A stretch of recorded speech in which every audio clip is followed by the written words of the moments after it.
ini menjadi peringatan untuk kita semua ya, khususnya pada orang tua ya, untuk mengawasi anak-anak agar tidak mengkonsumsi makanan seperti ini secara berlebihan dan tanpa pengawasan. Sekali. Harusnya ada pengawasan dan dari pemerintah juga harus ditindak lebih tegas lagi ya, Ferdi. Oke, kita ke informasi selanjutnya. Kabel udara di dekat rumah sakit di kawasan Sunter, Tanjung Priok, Jakarta Utara tiba-tiba saja terbakar dan kejadian itu semakin diperparah dengan kondisi kabel yang semraut. Ya, kebakaran juga melanda sebuah rumah di Cipinang Muara, Jatinegara, Jakarta Timur. Pemilik rumah sempat terjebak dalam kobaran api.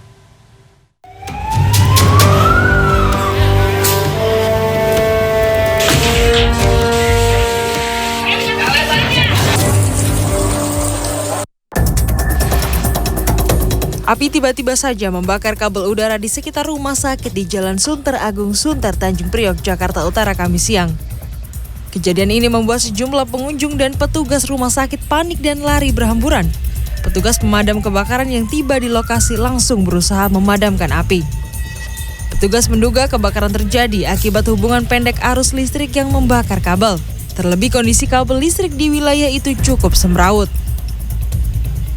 Bahwa terjadi kebakaran kabel udara, ini udah sering kali terjadi nih. Jadi saya memadamkan sudah ada 2 kali ini. Memang saya lihat kabel udara terus, tapi untuk perawatan saya lihat masih belum ada nih, masih begitu aja. Gitu. Sementara di Jakarta Timur, petugas penanggulangan kebakaran dan penyelamatan Jakarta Timur berupaya memadamkan api yang membakar salah satu rumah di permukiman padat Gang Ciparai, Cipinang Muara, Jatinegara, Kamis siang. Penghuni rumah baru menyadari terjadi kebakaran saat melihat api mulai membesar di ruang tamu, hingga penghuni tak sempat menyelamatkan barang-barang. Kondisi sudah di ruang tamu sudah ada apinya, jadi penyebabnya apa saya tapi dikasih kayaknya si korsleting listrik. 8 unit mobil pemadam kebakaran dengan 40 personel pemadam kebakaran berhasil memadamkan api dalam waktu kurang dari 20 menit. Tim Liputan CNN Indonesia. Seorang teknisi pengisian tabung APAR di Surabaya, Jawa Timur tewas akibat terkena ledakan tabung APAR yang sedang diisi ulang. Sementara di Tangerang, Banten, lagi-lagi tabung gas ukuran 12 kg meledak dan kali ini di sebuah rumah kontrakan dan mengakibatkan 4 orang dari satu keluarga terluka. Warga Lebak Rejo Utara, Surabaya, Jawa Timur, Kamis siang dikejutkan dengan peristiwa ledakan di sebuah rumah industri pengisian tabung alat pemadam api ringan atau APAR. Belakangan diketahui suara ledakan berasal dari tabung APAR yang sedang diisi ulang. 1 orang meninggal dunia, yakni seorang pekerja bernama Suharjono Javianto, 55 tahun, warga Karangasem, Surabaya. Korban tewas dengan luka parah di kepala. Polisi dari Polsek Tambak Sari masih menyelidiki penyebab tabung meledak. Apakah karena kelalaian atau kondisi tabung yang sudah rusak? Ini korban dibawa ke rumah sakit Dr. Stomo.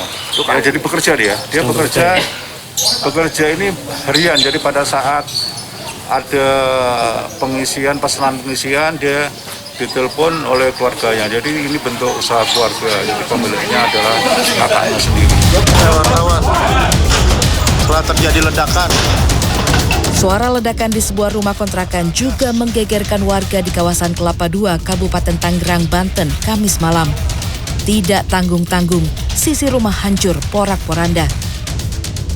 Ledakan yang diduga berasal dari tabung gas 12 kg ini juga membuat satu keluarga penghuni rumah terluka, yakni sepasang suami istri dan 2 anaknya. Warga menyebut para korban menderita luka bakar dan terkena reruntuhan bangunan. Tabung 12 kilo, gas yang merah kalau nggak salah saya lihat kok tadi dibawa ke itu untuk barang buktinya. Kalau ada korban nggak sih Pak?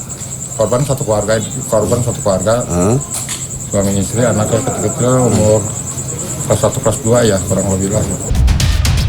Polisi dari Polsek Kelapa II sudah melakukan olah tempat kejadian perkara dan memasang garis polisi di lokasi kejadian. Hingga saat ini penyebab pasti meledaknya gas 12 kg masih dalam penyelidikan. Tim Liputan CNN Indonesia.